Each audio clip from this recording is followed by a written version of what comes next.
would like an agenda, I believe they are located right outside the door. Cindy Jacobs in the front row, would you please lead us in the pledge? I pledge allegiance to the flag of the United States of America and to the republic for which it stands, one nation, under God, indivisible, with liberty and justice for all. Next up is disclosure of conflict of interest. Is there any counselor that feels they have a conflict of interest with any votes they'll take tonight? All right. Moving on, approval of the consent agenda. Could I get a motion for the approval of the consent agenda? So moved. Second. All in favor? And Councillor Tate has a resolution 74, 2019. Shall I? Thank you. A resolution providing for declaring June 2nd, 2019 Central Maine Pride Day. Be it resolved by the Waterville City Council, acting as municipal officers, that the City of Waterville strives to be a community that is welcoming and supportive of all of its members, regardless of race, gender, age, sexual orientation, and expression. And Waterville supports the legal non-discrimination protections for LGBTQ Mainers passed in 2005, as one of only 20 states in the nation to include protections for discrimination based on sexual orientation, gender identity, and gender expression in employment, housing, education, credit, and public accommodations. And the Central Maine Pride Festival is an opportunity to recognize hard work and be supportive of the thriving Waterville LGBTQ community in fighting for their rights and acceptance, and acknowledge the ongoing work of the citizens of Waterville to advocate for equal rights. And the City of Waterville thanks the Healthy Equity Alliance and all their volunteers and sponsors in the community for working incredibly hard to make Central Maine Pride Festival 2019 representative, engaging, and sustainable. Now, therefore, the City Council of Waterville, Maine does hereby recognize June 2nd as Central Maine Pride Day. Move to adopt. I second the motion. Any discussion? All in favor? And did you have something, is somebody here to accept So if this? we have any representatives from Central Maine Pride, I would be happy to hand you the official certificate. She has it. She has it.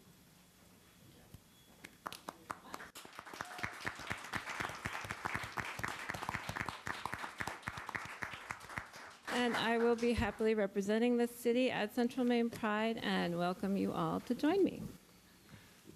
Where is it this year? Head Falls. Next, we're moving on to unfinished business, Order 67, 2019. Move to read by title only. Second. Thank you. All in favor?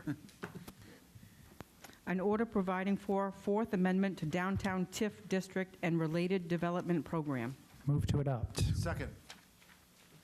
Is there any discussion? Patty, could I get a roll call? This is actually the first reading of this because it was postponed from last time, even though it's on unfinished business. Oh, is that the solar one? Sorry, I wasn't here last meeting. Trying to catch up, I'm sorry. Yeah, this is the second reading. Yes. Still on vacation, apparently. It's all right. Okay, with apologies, I'll call the roll. Counselor Morris? Yes. Counselor Bofia? Yes. Counselor Smith? Yes. Counselor Mayu? Yes. Counselor Coelho? Yes. Counselor Tate? Yes. Counselor Thomas? Yes. Vote is 7 in favor and 0 opposed. Yes.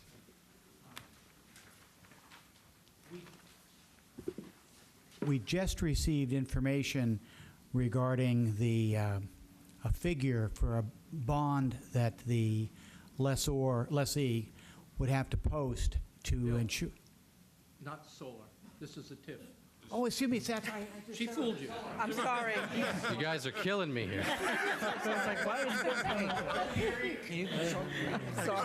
Breaking news. excuse me. Maybe we should start over. Somebody hear this? Jimmy's flipping the page, breaking news. Deep breath, everybody. My apologies. Give this full coverage. All right, next is Order 68, 2019. Move to read by title only. And second. All in favor?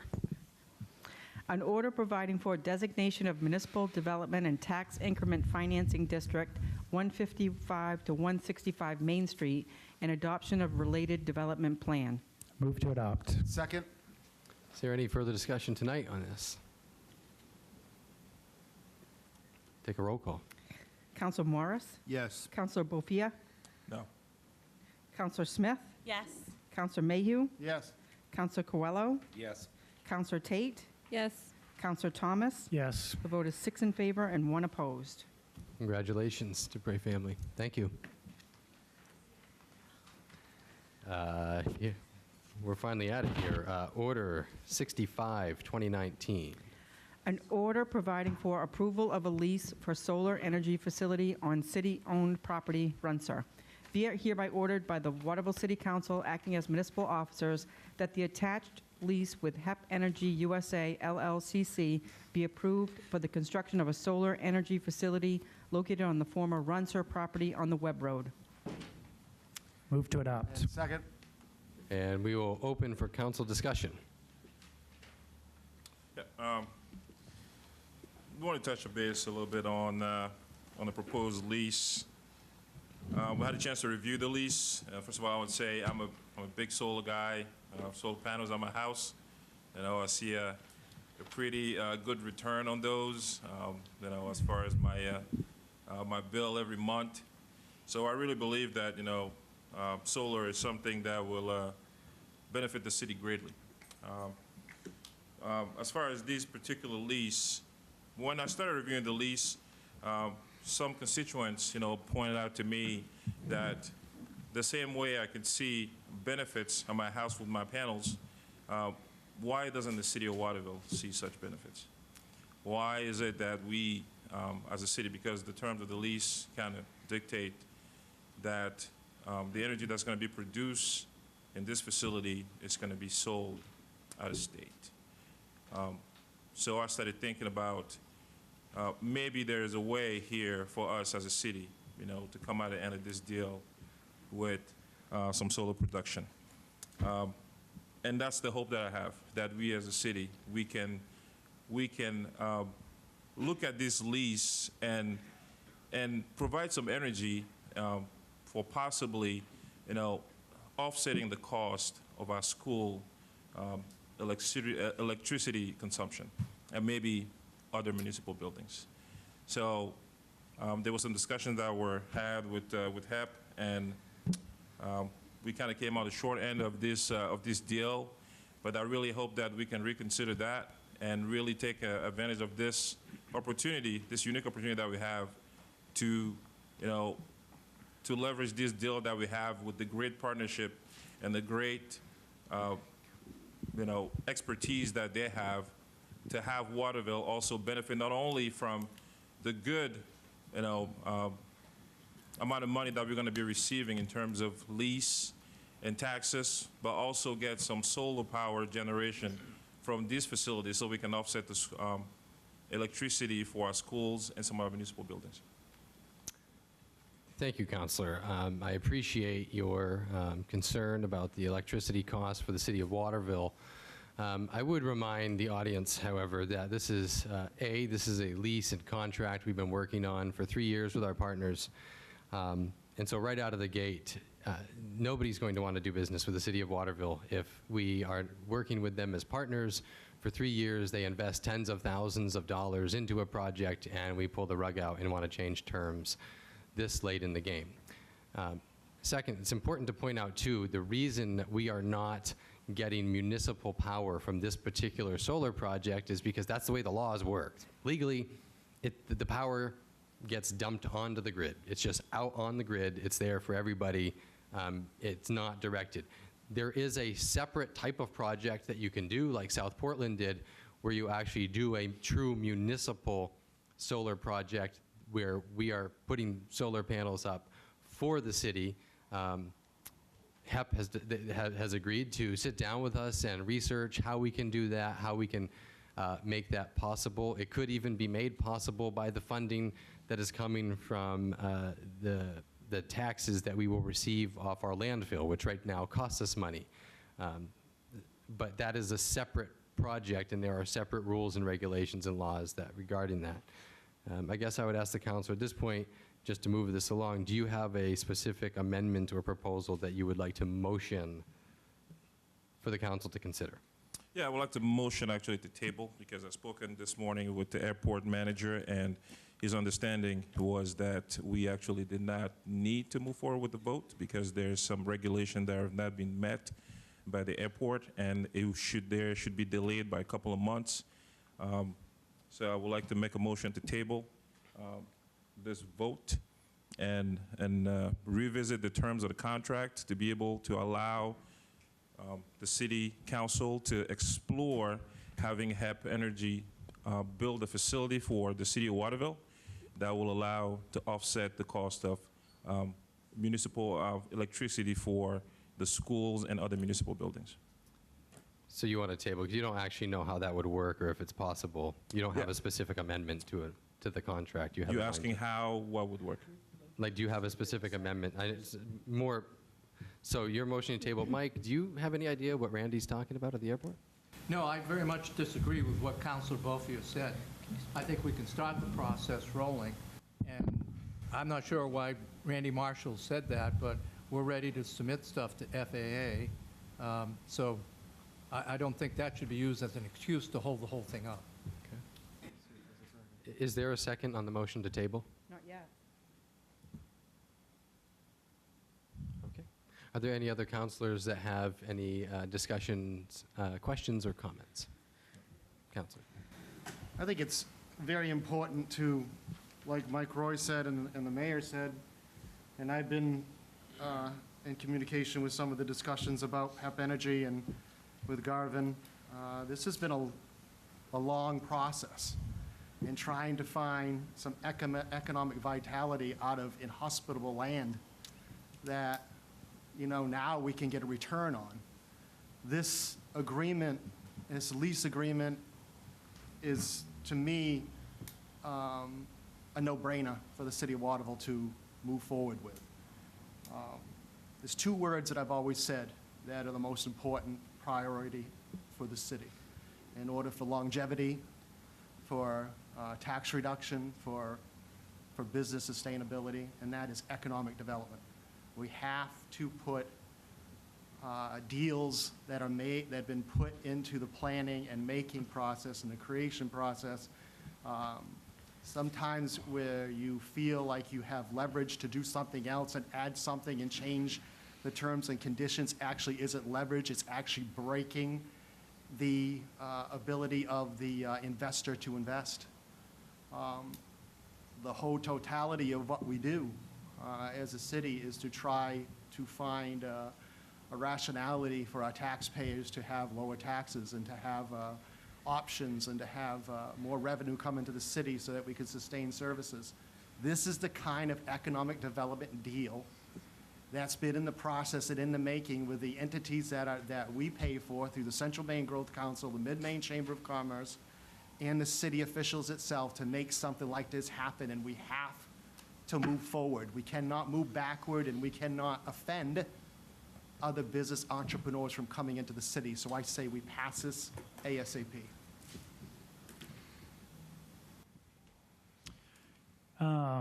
With all due respect to Councilor Bofia, I just think it's two separate discussions. I think if the city wants to discuss getting into the solar power end of things for generating power for our municipal buildings, that's a discussion we can have. If we're interested in having that discussion, we should put together a group of people to work on that. I don't think that necessarily has anything to do with this project, other than we might, if we're serious about it, we would want to move up our discussion so we can perhaps capitalize on the expertise that's going to be in town while this project is being constructed. But I don't believe that we should hold up this project in order to renegotiate the contract to try to get some sort of solar power for the city out of this. I think that's a separate discussion. Counselor. I want to reiterate the fact that this is a process that's been going on for 3 years with city officials and representatives of the Central Maine Growth Council, Garvin, who have in my opinion, the utmost expertise and ability to negotiate the best deal for the city. I think this is a commercial project that happens to be about solar, and that we need to support this. This is not the city putting some solar panels on our roof. This is a business developing the opportunity to produce solar power out of land that is currently costing the city money to maintain and that is not suitable for other forms of development. So I would urge everyone to support this proposal. Yeah, I mean, I agree. I think this project is, I'm excited about this project and what it's going to bring to the city, but I'm also very encouraged, having met with Bob, and the willingness to help us move forward with another project, and I think is going to be a great asset to make sure that we move, forward while, they are here working for quite a lengthy time. So this is going to be, I think this is going to be a win-win for everyone, I think, so. I just want to point out, everybody keep mentioning about the length that they've been working on this project. We had the previous administration in Augusta negotiate a deal with CMP on the corridor for years and years, and a new administration came in and renegotiated the deal and got better terms for the state. And I believe that if we can do that at state level, we can do it here in Waterville. If the state can negotiate a deal that's previously been negotiated and come out with better terms, why can't we? I think part of it is you don't come in at the 11th hour and change everything. Well, I would say in this, I think it's a little bit more basic than that. It's actually just that the laws are just very different, and they're just two very different projects. There is no way for us to have this enormous, I mean, I can't kind of, I wish I had a visual here to show everybody the enormity of this solar project. It's, I mean, there's people around the country that are going to be watching what we're doing here as a really great example, particularly in a time when we're getting away from landfills and we're looking at having this really garbage junk piece of property that we never thought we could make money out of and thought we'd be spending money on in perpetuity, that now we'll be making money on, which potentially could be leveraged. That funding, I guess I want to make it clear, I'm not putting down Phil's idea. I think it's certainly a great and worthwhile cause to look into the possibilities, and I'm excited that we have such great partners to help us look into that. I just think they're two very separate projects, and we're muddying the waters without any actual proposal of what to do. We're kind of insinuating that something can be done without actually proposing what can be done. Just another, as far as waiting, there's some tax incentives from the federal side, whereas if we wait, the longer we wait, the less incentive we'll be able to capture as a city in terms of those. I just wanted to point that out. Well, that's good. Then you should get going on that committee and get this thing moving. Is there any other questions or comments from councilors who haven't spoken? Any questions or comments from the public? Yes, ma'am. Could you just come up to the podium and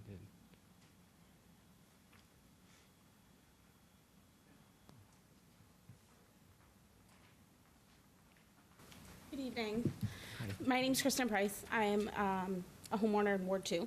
So I've done a little bit of research. Obviously, I haven't been working on it for 3 years.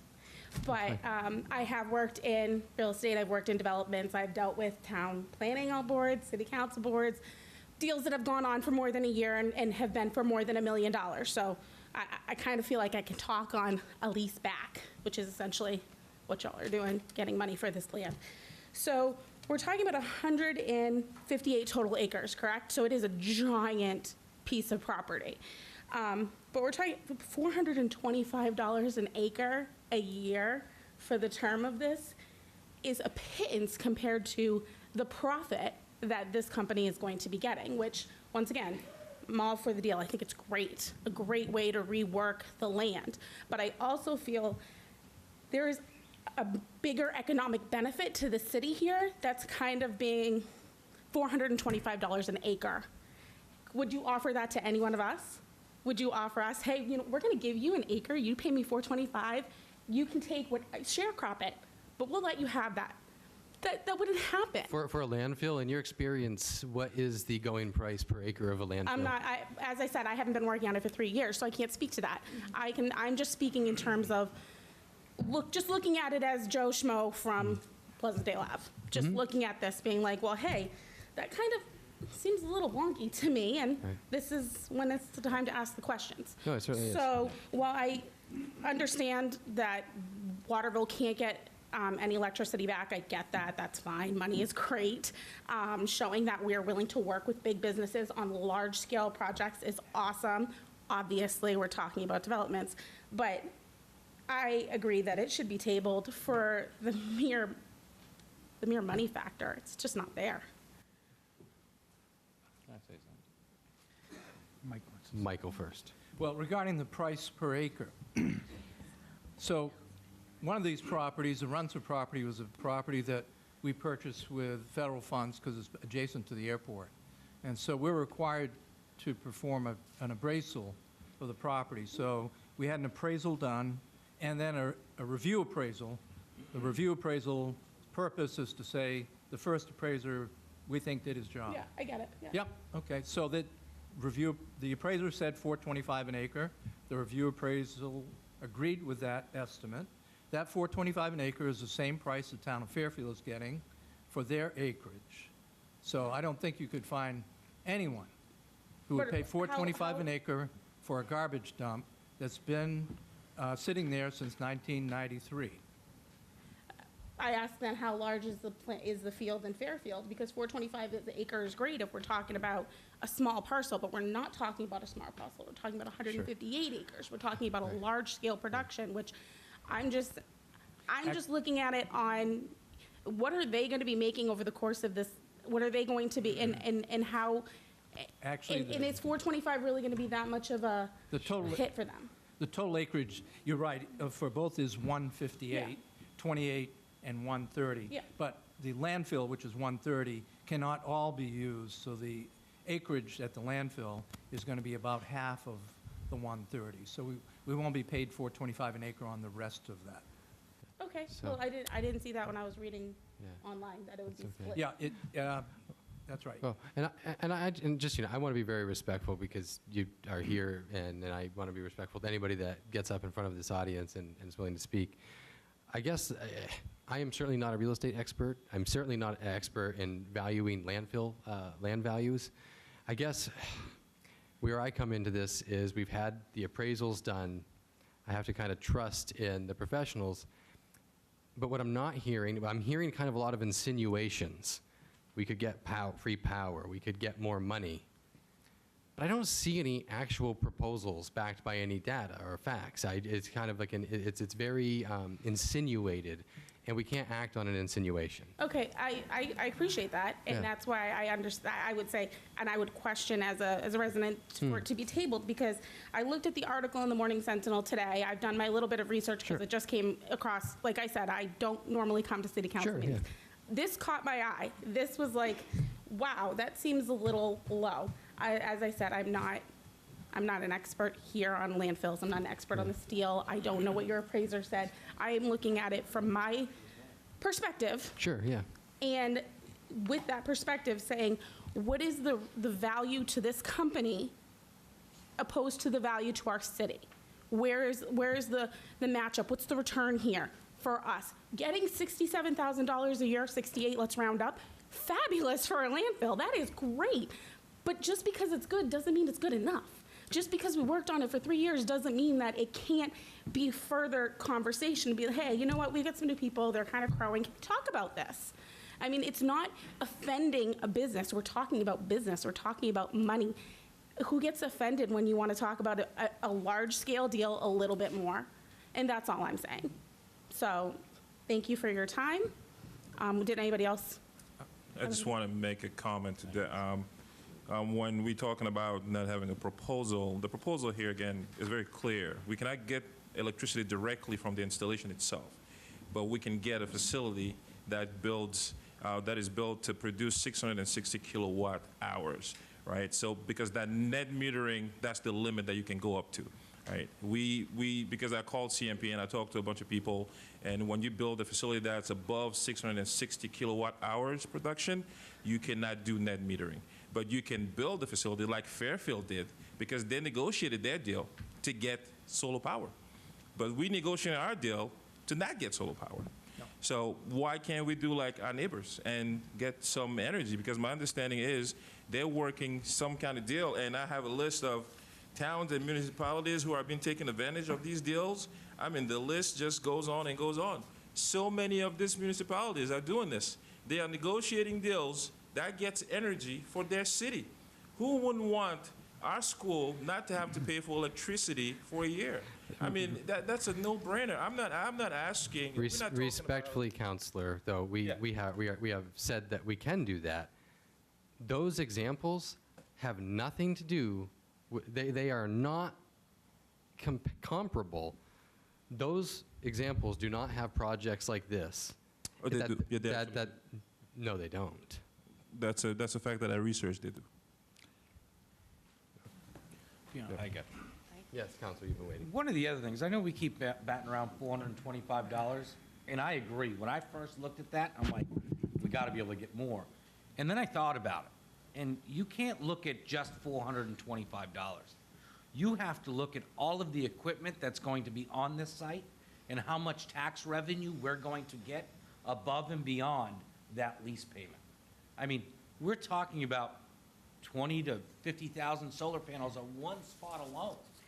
That is a lot of tax revenue that is going to come into this city. And what will that total estimated payment be? Because it wasn't notated. I couldn't find that information when I was looking. It's been very difficult for us to try to figure out what the real estate taxes are going to be on solar panels, because we don't know exactly the size, the model, how many. Well, we have an idea how many, 30,000 or more panels. But we do know this. The amount of taxes from the panels is going to be way, way more than the rental per acre, way more. Okay, that's great. I pay taxes too. Every business here pays taxes, and they pay taxes on, I'm assuming, their property, whether this company isn't going to have a brick and mortar business, they're going to have solar panels. So they're going to pay taxes on their property. Okay. Right. I mean, as I said, I didn't come here with an amendment. I didn't come here with a proposal. I came here because I read an article. I did a little research, and I said, wow, all of my questions aren't answered. And as you said, you can't answer that question right now definitively. It's just not possible. So I guess I'm not understanding why having further discussion, tabling it, and talking about the negotiation without saying, give us this power, but let's have a deeper conversation. I don't really see why. Because all I kept hearing was, we've been working on this for 3 years. Well, 3 years, 3 years, 3 years. I guess there's an insinuation and an innuendo that we haven't been having deeper conversations. I'm not insinuating anything, Well, I'm okay. but that's cool. Anyway, thank you for your time. Yes, I ma'am. appreciate it. Thank you.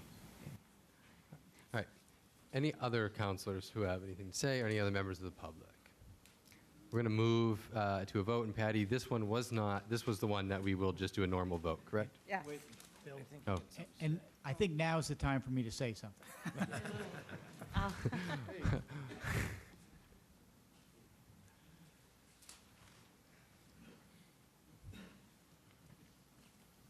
And you are talking about the solar lease, right? Yes. Okay. There's a blank in each of those leases, and that blank is to come up with a bond figure for the lessee. And specifically, one of the concerns that we had was, what happens if at the 10 years out, 20 years out at the end of the lease, whenever that time period might be, they go belly up and they don't have the funds to remove all the panels and all the things that have to be removed to restore the property. Just having a promise to restore it doesn't cut it, because we would be left holding the bag at that point. So we said we wanted to see a bond to cover that contingency. And they hired an engineering service to go through a detailed analysis coming up with those figures, and we just received that. And the recommendation would be on the Runcer property, that's the much smaller one with the panels, to have a bond of $125,000, and on the larger property to have a bond of $515,000. And basically what this says with a bond, they have to have basically it's a contractual guarantee that if they don't remove all the, I call it debris, remove all the panels, all the stuff that's connected to it and so forth, that then the bonding company would have to pay that cost. You know, not something that you necessarily look at when you're entering into a lease, but whenever you get into an agreement, you need to look at how it's going to work out if things don't go the way you want them to go. And so it's taken quite a while to get these figures, so I'm proposing or suggesting that you, if you in fact are inclined to approve this on the first reading, add a $515,000 figure for a bond on the landfill property and a $125,000 bond figure on the Runcer property, because there's a blank in that agreement. I would make a motion to add the language that Bill has advised us to the leases. Second. All in favor? And I I'll move the order as amended. question for Bill. Second. Okay, now you can ask. As far as the landfill, like somebody mentioned to me, what if there's like a sinkhole forms in the landfill and the panel starts sinking? Who's responsible for that? Is the city or is it the developer who's liable? We have an agreement with the state. We are responsible for maintaining that landfill according to certain standards. And there were negotiations on that and conversations with the state, and the end result is we're responsible. We've always been, and we remain responsible for that landfill. The people coming in, the lessee, didn't create that situation. I think in conversations there's been no indication of any type of instability. Those questions, I believe, were asked in detail. But that's a good point to bring up. Okay. All right, this was already moved as amended and seconded. All in favor? All opposed? Moving on, Order 66, 2019. Move to read by title only. Second. All in favor? An order providing for approval of a lease for solar energy facility on city property landfill. Move to adopt. And second. Is there any further discussion that we didn't already discuss on the last one? All in favor? If I may, one moment. Bill, you got to catch me before the vote here, bro. I'd move to add the amendment that Bill, Right, you couldn't It's a amend separate it- order. both So I would- leases at the same time Right. because the second one was not before you. I will move to add the language that Bill advised to this lease agreement as And well. second. All in favor? Could I get a motion to move as amended? Move the order as amended. And second. All in favor? All opposed?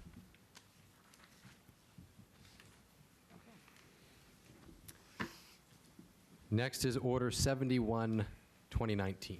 Move to read by title only. Second. All in favor? An order providing for preliminary engineering for Phase 2 of the outdoor pool renovation project. Move to adopt. And second.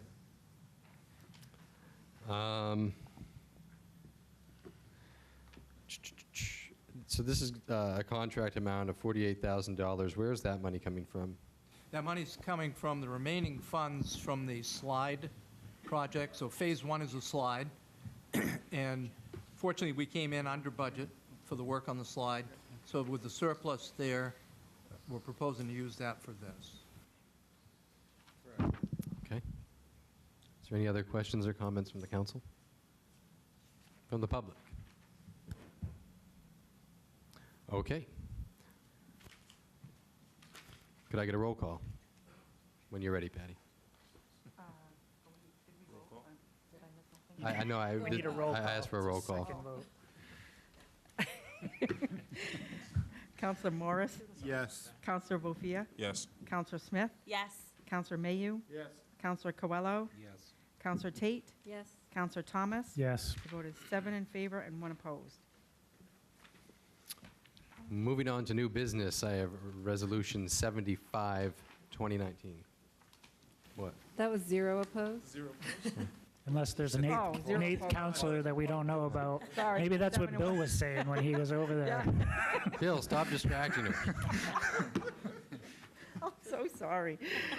Okay. Let's move on. Everyone's looking at me. You're all right. I'm okay. All right.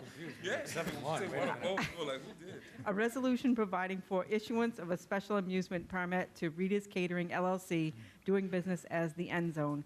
Be it resolved by the City Council of the City of Waterville, acting as municipal officers as follows, that a special amusement permit be issued to Rita's Catering LLC, doing business as the End Zone, 38 College Avenue. Move to adopt. Second. Is there any discussion? All in favor?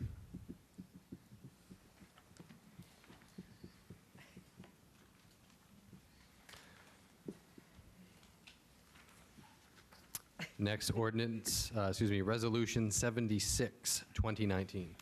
A resolution providing for creation of a committee to study the city's property maintenance ordinance. Be it resolved by the Waterville City Council, acting as municipal officers, that a committee be formed for the purpose of reviewing the city's property maintenance ordinance and return to the council with recommendations for changes, improvements, etc.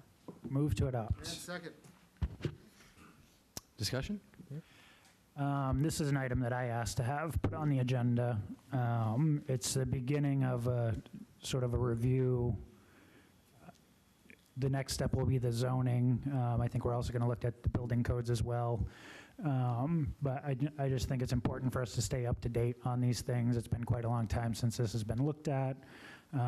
We need to really decide as a city not only what are the codes going to be, but what are we going to enforce? Because sometimes these things get put into place and then we don't actually follow through with enforcement, which sort of defeats the purpose of having them in the first place. And so I think we want to be really realistic about not only what we want to see in this ordinance, but what we're actually going to enforce once we enact, what comes out of this committee. So at this point, it looks like we'll be working with the code enforcement officer. We'll probably get somebody from the planning board. There's a plan to reach out to a landlord because obviously they have a big stake in this. And then, possibly 1 or 2 other counselors as well, and some members of the general public that I've already been talking to about this for a while. So I'm hoping we'll have support to at least have a discussion about where we want to go with the property maintenance code. Councilor. Sorry? Yeah, I want to concur what Eric Thomas has said about the property maintenance.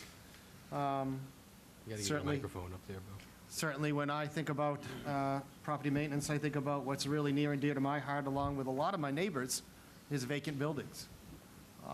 So we definitely want, in my opinion, to review this. It's high time that we do.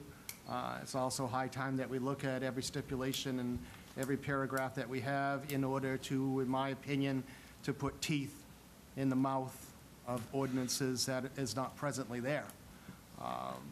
Many times in my neighborhood and walking my neighborhood, I've talked to many constituents, and I'm sure they are in the other 6 other wards, along with the 6 other councilors, have heard the same thing, is that there is a lot of safety issues in vacant buildings regarding children. And certainly I've seen my fair share in my neighborhood of sunken swimming pools and vacant buildings that pose safety hazards with fences blown over or rotted. All of these things are huge concerns for me that I have seen. I've seen far too many times where we need to put some teeth back into this ordinance and to allow code enforcement some more leverage. So I think it's high time, and I applaud the fact that we're going to do this and form a committee and go into review.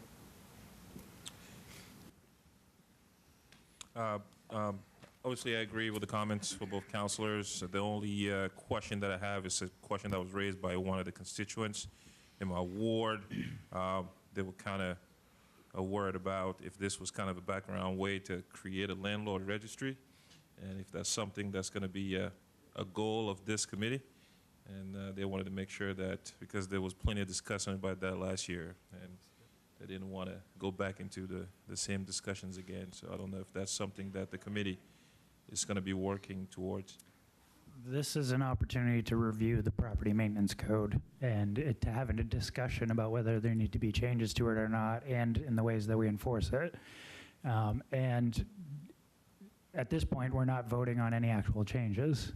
So if whatever this committee proposes, whatever it may be, I'm not going to say what will or will not come out of it, because it's a committee that hasn't had a chance to have a discussion yet.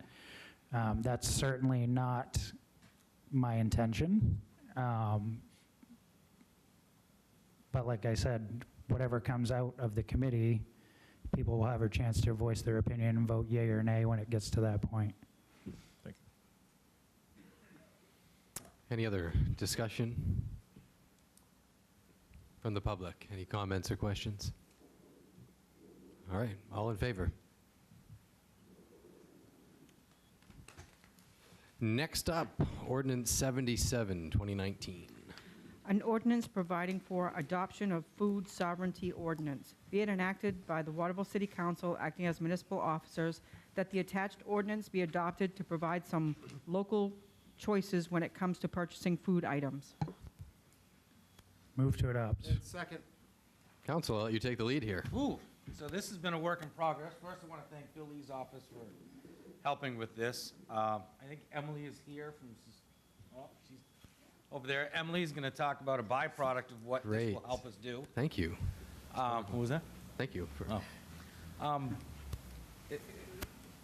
Essentially, we're giving people the options of what they're going to put on their table. You get more freedoms, not less. It's not costing us any more money. And again, byproduct. Emily, if you got something to... Hi, welcome. Thank you. I'm part of a group of citizens in Waterville working to do some gleaning projects, and gleaning is the process of gathering leftover produce after a harvest. This can be directly from fields at farms, sorting through harvested foods, and gathering unsold produce after a market, which is what we're currently working on with the farmers market. It can also be recovering food from grocery stores and restaurants. We're also working with Maine General to get some of their food left over from the lunch lines at the dining halls there to be distributed to places in town, such as the homeless shelter and possibly the Alphonse Center, places in town that serve our low-income citizens. So yeah, we donated it to food pantries, community meal programs, the homeless shelter, and it helps provide local, often fresh food to people in our community. And I'm here today just to let everyone know that we are looking for volunteers, both for regularly scheduled gleaning projects and also opportunities that come up as farmers harvest their crops. So I have a little pamphlet if anyone is interested. You can feel free to take one, and you can contact us via the information here. Thank you. Great. Thank you. Thank you. I just wanted to give you the opportunity to address concerns that have been raised to me about the issue of meat products, meat and poultry, and just to clarify, if you could, that that this will not apply.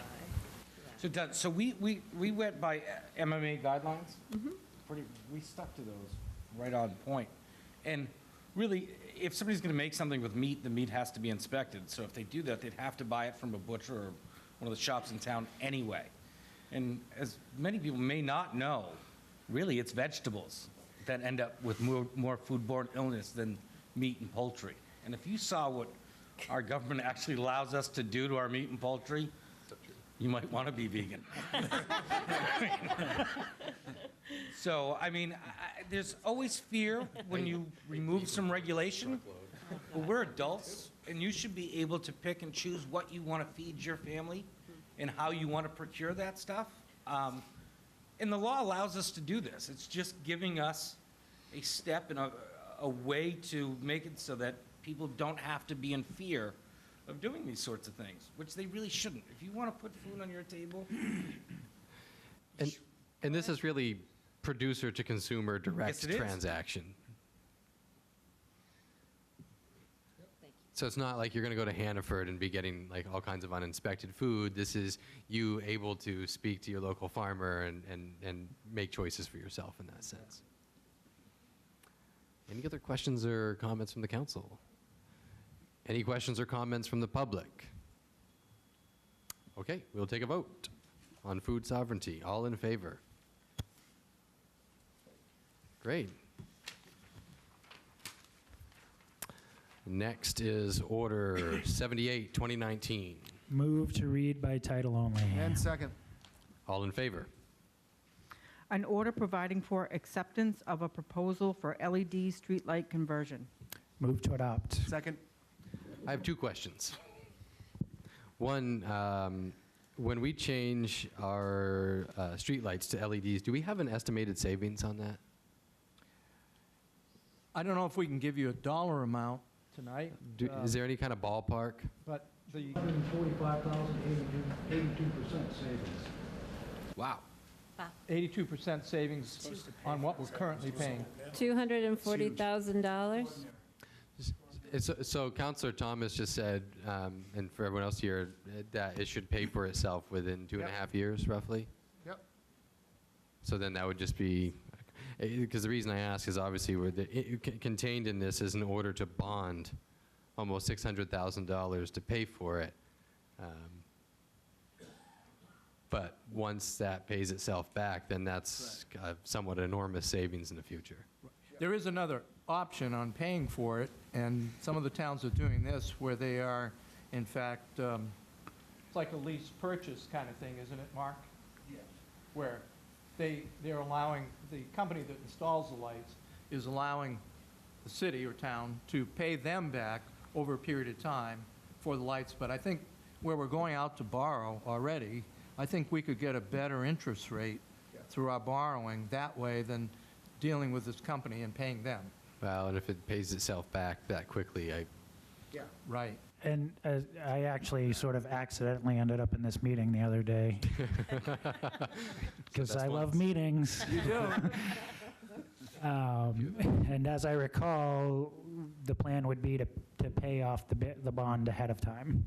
So we would borrow the money and then use the savings to hopefully accelerate the pace at which we pay back this particular item. Right.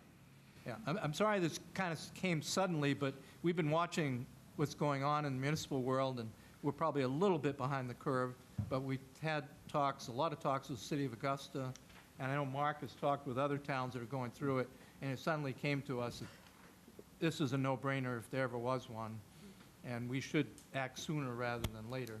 So you haven't had much exposure to this idea, but I think... we've been talking about it for quite a few years. Off and on. Off and on. Dollar-wise, it just makes sense. And this company, Affinity, which is the recommended purchaser or supplier, is the same company that Augusta has chosen, so... The other advantage, which was interesting in the meeting, is that you have a lot more control over LEDs. Like you can actually get software, smart software to, dim them, make them brighter depending on the time of day, or certain parts of the city, or just over crosswalks, or there's all those things around Christmas decorations. There's all kinds of. We were joking about turning the city purple when we win a championship, but there are lots of things that you can do that you can't do with regular streetlights. I love when we talk about electricity. I mean, and all the money that we're going to be saving by switching the LED. Just imagine how much more money we would save if we produce our own energy to power those lights. I tell you. That's right. Any other questions or comments? I do. Yes, sir. What lights? Are we doing all the lights in the city? Not quite. I mean, the lights here in the concourse, we already own. Yep. And actually converted to LED. So, for instance, those are out. Our street lights and any of the others that we rent from CMP, right? Almost 1,500, right? And we're paying off CMP for a lease that we currently have, right? We're Yeah. buying the fixtures from Okay. them. Yep, we have to buy them and then install the new ones. Right. That's all I have. Okay. Come on up.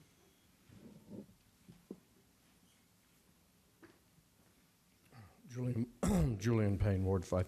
Just to give you some idea regards the LED, this Christmas I went to the Boothby Festival there, the Festival of Lights. I walked for miles. The whole place was lit up. So on the way out, me being me, I said to the lady, how much does this cost? I mean, what does it cost to light this up? $60 for the entire season with LED. The entire place. I couldn't believe it. But I put LED lights in my entire house 5 years ago. Every single thing. And it drove me nuts because I'd find a new spot and I'd have to go and replace it. But I've never replaced a light bulb since. And that was over 5 years ago. So it's more than paid for itself. Thank you. They don't burn your kid's face when they get into the lamp. All right, is there any other questions or comments? All right, I'm going to call for a vote. All in favor? Thank you. Next is Order 79, 2019. Move to read by title only. And second. All in favor? An order providing for approval of forfeiture. Move to adopt. Second. Any discussion? All in favor? Next is Order 80, 2019. Move to read by title only. Second. All in favor? An order providing for approval of forfeiture. Move to adopt. Second. Any discussion? All in favor? And Order, do you have a question? No, I was just extended. Yeah. Order 81, 2019. Move to read by title only. Second. All in favor? An order providing for approval of forfeiture. Move to adopt. And second. Any discussion? Yes.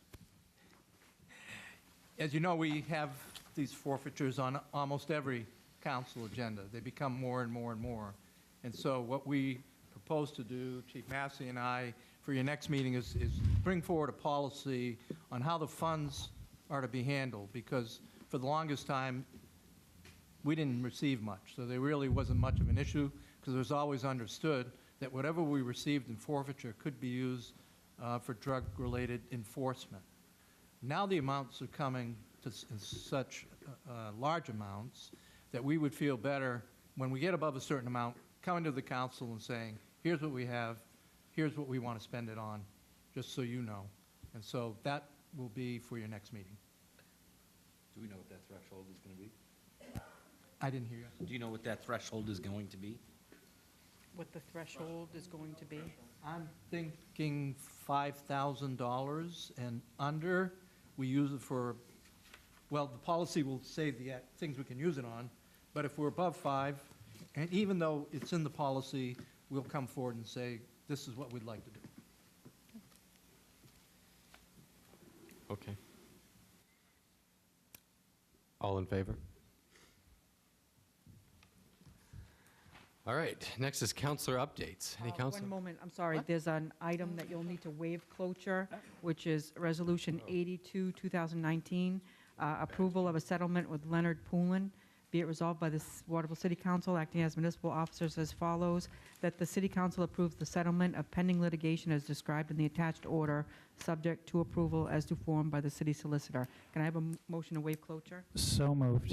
And second. All in favor? And now move to adopt. Move to adopt. And second. Is there any discussion? Should I give a brief summary to the public? You should. That'd be great.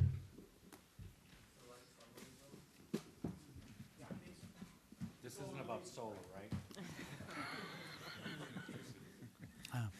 As you all know, the city has been involved in litigation with Mr. Poulin over the property at 19 Western Avenue. And through negotiations, we do have a proposed settlement of that litigation. And essentially, as part of this agreement, Mr. Poulin, by July 15th, approximately 9 weeks from now, will repair and refinish the hole in the roof, replace or repair the steel basement entry doors at the entry bulkhead, replace all damaged windows, and these are laid out in a number of exhibits pointing exactly to where they are and what has to be done. Replace damaged exterior carpentry and finish at areas that are shown again on an exhibit. And debris at all levels of the building interior, including all loose items that are not affixed and not critical to the renovation will be properly removed. With that being done, the building will no longer be considered to be a nuisance or dangerous, because you're not going to be dealing with an odor problem, you're not going to be dealing with a visual problem, and it's then no longer considered to be dangerous. Then there is a phase 2 to the work, which would take place over a 9-month period, which is basically all the wiring has to be replaced, the plumbing, and all sorts of interior work has to be done because it's all been stripped out. Upon the completion of that, and a certificate from the code enforcement officer, it is then a habitable building. If phase 2 is not completed within that 9-month period, there'll be a civil penalty of $50 per day levied until said work is completed. But from the standpoint of the neighbors, and those of you who were on the council last fall or were present, the complaints all revolved around the visual blight and the fact that because of the water leaking in and there was extensive burn damage in the front portion of the building, there was a real odor problem. With the repairs done as outlined in what is termed phase 1, that's taken care of, and then you've got a property that just needs to be renovated on the inside. So, and we asked for a waive closure here because, quite simply, July 15th is coming soon. I would not want us to be in a position where we just didn't quite make it here, so we have to postpone it 2 weeks. And then Mr. Poulin could very understandably say, I'd like another 2 weeks. And it's taken quite a while to get to where we are now, and ask the council to approve the settlement, which is a win-win situation, by the way, because if we have to pay to tear down the building, that'll cost us $20,000, and then quite simply it's just going to be an empty lot at 19 Western Avenue. And then we also then lose the tax revenue from that property. So with this settlement, we keep the property on the tax rolls and don't have to pay a large sum of money to remove the building ourselves. Any questions, councilors? I don't have a question, I just have a comment. It seems like a good agreement. I hope he follows through on it. But what I do want to say is sometimes it's worth spending the $20,000 to tear down the building as opposed to having a dangerous building in the neighborhood that's creating a nuisance. And so at all costs, we want to try to find something else. But sometimes it's worth the city stepping up to the plate and spending the money and taking care of a property like this. And if the gentleman does not live up to the agreement, I hope that we have the will to do just that. And I hope that he knows that we have the will to do just that. And the court order, proposed court order also states if the plaintiff, which is Mr. Poulin, does not demolish the building, if he does not do the phase 1 repairs by July 15th, he is to demolish the building, and if he fails to do that, then we demolish it and we bill him. Okay. Good. Hopefully he does it. Any other questions or comments on this item? All in favor?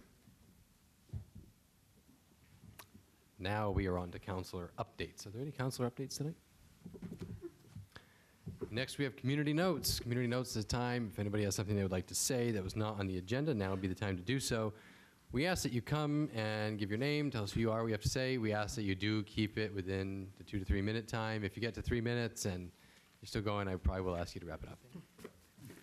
Good evening. My name is Scott Mackin, Water resident, but I'm here on behalf of the Kennebec-Meskwonsky Trail Board. Just a reminder, June 1st is National Trails Day, and the Kennebec-Meskwonsky Trails, in partnership with 5 County Credit Union, is going to be hosting a cleanup and grand reopening of the Oxbow Trail. So we ask anybody can come down to help. It's going to be from 10 a.m. to 2 p.m., and we're going to be providing gloves, bags, refreshments, and T-shirts will be provided. And for those that don't know, the Oxbow Trail, which is actually off Cool Street, was actually one of the earliest walking trails in the city. And it kind of, people forgot about it, fell kind of in disrepair. So this is actually an opportunity to actually get together, to clean up this trail as a community, and to actually, after we're done cleaning it up, we're going to have like a little grand reopening, kind of, So again, that's June 1st, 10 a.m. to 2 p.m. over the Oxbow Trail over on Cool Street. And for those who don't know, the actual Oxbow Trail is in between, pretty much it's that little trail that's in between the Kennebec Water District and the Lutheran Church. And there is plenty of parking there, so when anybody who wants to come out and help us clean up this gem of the city, please come out. Stu Silverstein. Last November, residents of Waterville voted to ban single-use plastic bags. Boy, I'm really tired of this. I'm sure we all are. A group of people chose to try to disenfranchise Colby students and faculty by saying their vote was illegal. They never really objected to post office boxes or physical addresses. What they really objected to was the green politics of Colby students and faculty. Now, and I'm sure some of the counselors would probably agree with me. Are we done with this? I don't know. They've created 3 obstacles, 3 legal challenges, and they've lost. Who's paying for it? I assume the city's paying for it, and we're always looking for extra money to balance our budget. What is this costing the city? $25,000? $50,000? And why should the city have to pay for these frivolous challenges? Why can't a counselor just say to the opponents, listen, this is ridiculous. If you're going to try to pull this off, then you pay for it. But no one has said that. So how much are we really going to pay for this? Thank you.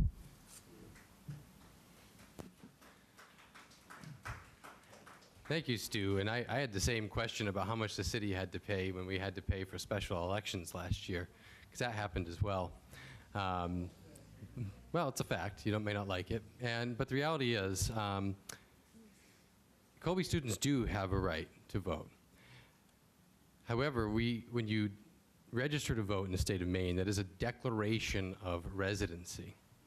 And so long as laws are followed and licenses do get swapped over to state of Maine licenses, as is required by law when you declare residency, as well as the tax implications, there should be no problem.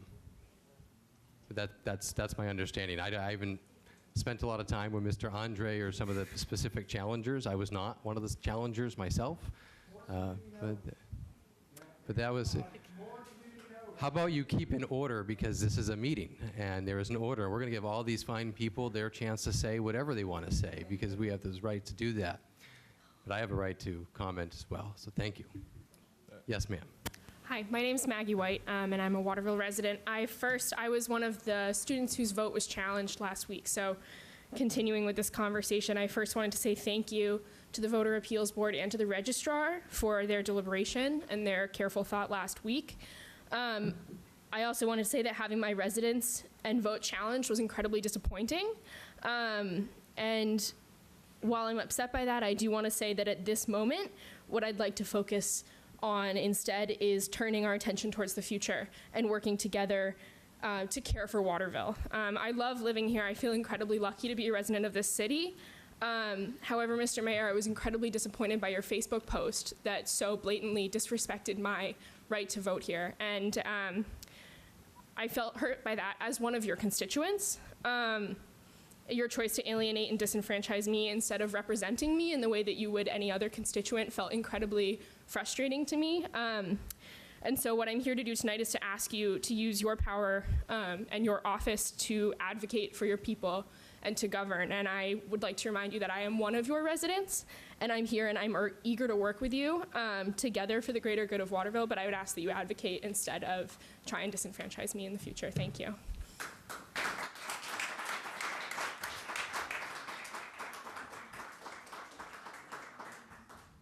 Yes, ma'am. Hi, my name is Noah Guto-Ellis. I'm a resident of Ward 3 and a student at Colby College. And I want to echo what Maggie said in thanking the Voter Registration Appeals Board and especially the registrar for the really thorough and thoughtful hearings. And though I feel really heartened by the outcome of the case, I'm also disappointed in your Facebook post, Mayor Iskro, that asked if it was moral or ethical for Colby students to vote here. because I love Waterville. I have lived here for almost 4 years, and I'm just not quite sure what it will take at this point to be considered a full member of our city. I don't think it's about a driver's license or income tax, in part because neither of those are required to vote.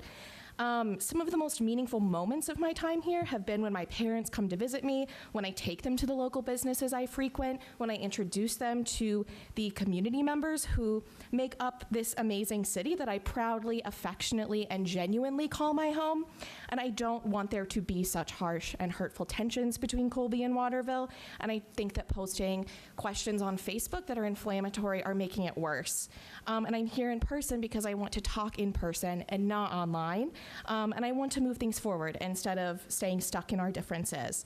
I've made every effort to get to know and appreciate my fellow Waterville neighbors and residents, and I would really appreciate if that same courtesy was extended to us. So thank you.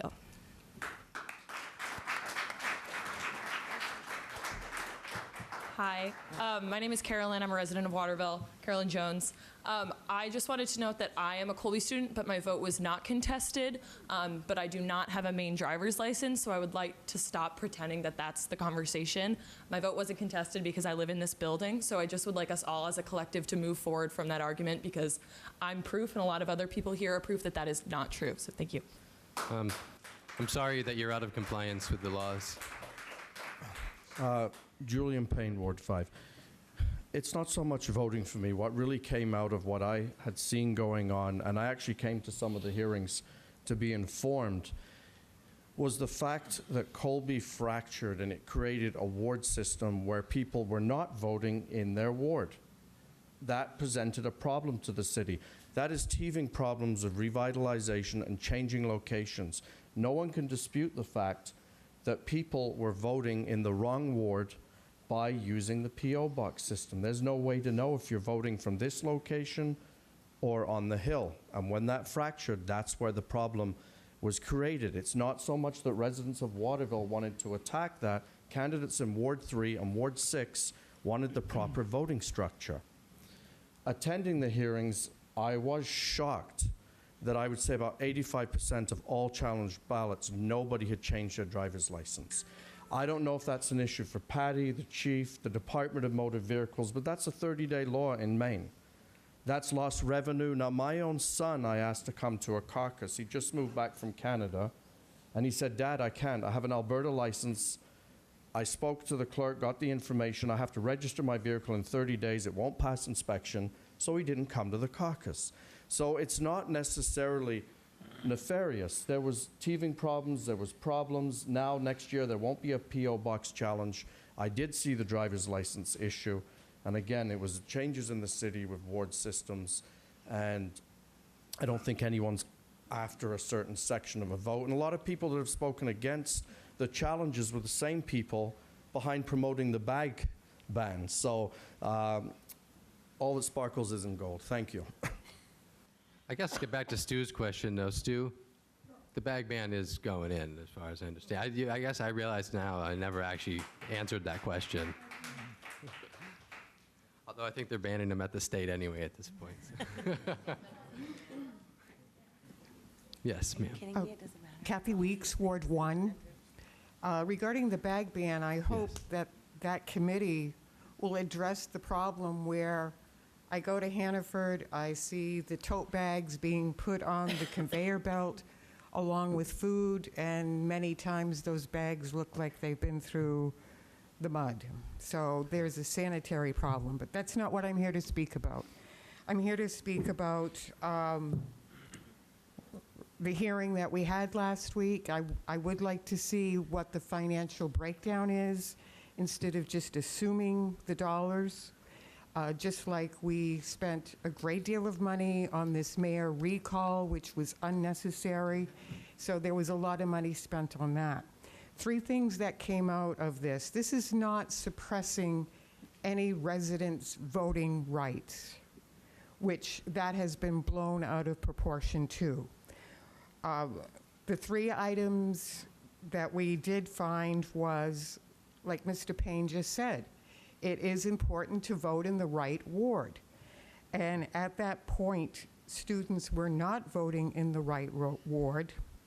The second item is with the ballots that were challenged, it was a P.O. box, which is illegal by the state of Maine.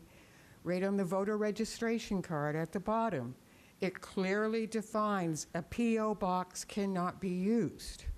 So what should have been used was, you know, Mayflower Hill, residence, whatever. The second thing that was found, there were 20 fraudulent votes that the city clerk could never find where these people were located. And the third concerning thing, and Mayor Isgro, you already commented, this is a state of Maine under statute 112, title 29A, requiring a resident to register their driver's license within 90 days. And what we found in these hearings, and I know a couple of counselors had attended, students that had been here since 2016, even the former head of the Democratic Party, from 2016 is still driving around with a New York driver's license. And like Mr. Payne said, this is, number one, illegal, and number two, taking away dollars from the state of Maine. So moving forward, we're hoping that students will continue to vote, but with the residency requirements that is necessary. So, thank you. Question, Kat. Yeah, just let it go. I'm coming out of the shadows. My name's Willis Smedberg. There he is. Here I am. And I want to clear up something about this obtaining a driver's license issue. In November 2016, Secretary of State Matthew Dunlap, excuse me, said registering to vote in Maine sets an expectation that you obtain a Maine driver's license and do other public business as a Maine resident. However, whether an individual obtains a Maine driver's license or not has no impact on your ability to exercise your right to vote.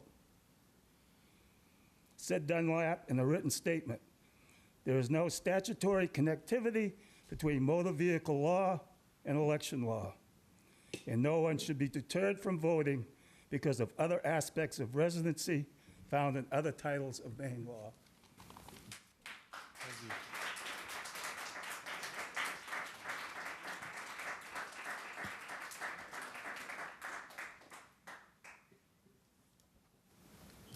I'm Elizabeth Leonard, and I'm coming to you in uniform as a representative of the Maine Poor People's Campaign.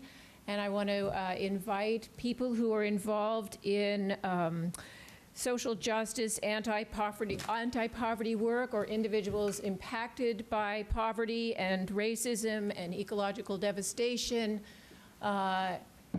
in the Waterville area to join representatives of the Poor People's Campaign on Saturday, this coming Saturday, May 11th, at the REM Center between 11 a.m. and 1 o'clock.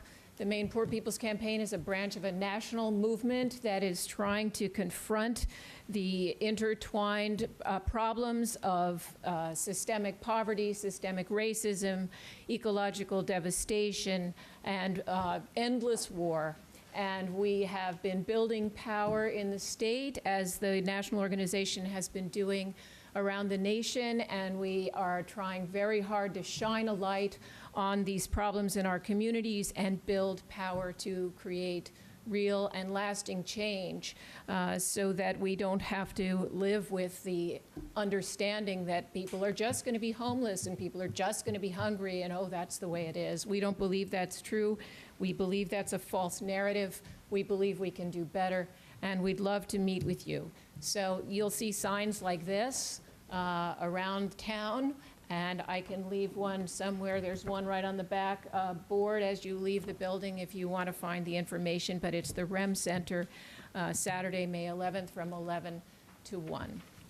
And just one quick note regarding the whole voting thing. All the time I've been hearing about this contesting of the students' votes. I've been thinking of my children born and raised in Waterville who no longer live in Waterville, and one of them votes where he lives, and one of them votes absentee in Waterville. And I wonder if his vote is considered as valid as mine, because I live here, but he doesn't live here, and if he's not supposed to vote here, where is he supposed to vote? And I think this is a really serious question, and I think we need to think about not disenfranchising people. Thank you.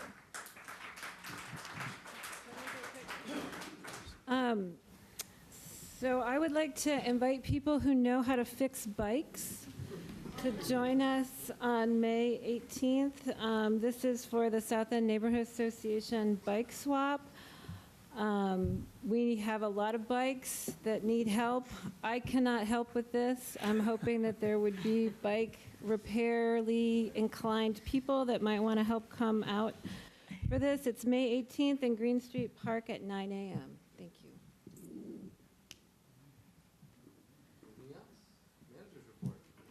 Very quick, just a reminder, next Tuesday, not a council meeting, but budget workshop. Council Finance Committee meets tomorrow afternoon, and I'm working on giving you an update on all the major initiatives we have so that it can kind of be a scorecard of sorts for you to have, because we have the pool, and we have the street lights, and we have the Main Street project, and we have the redesign of Castongway Square, and we have Head of Falls. And so I'm trying to get that in a form where we can update it continually so that you know where we're at with the street lights or with Head of Falls. So that's coming. That's it. Second.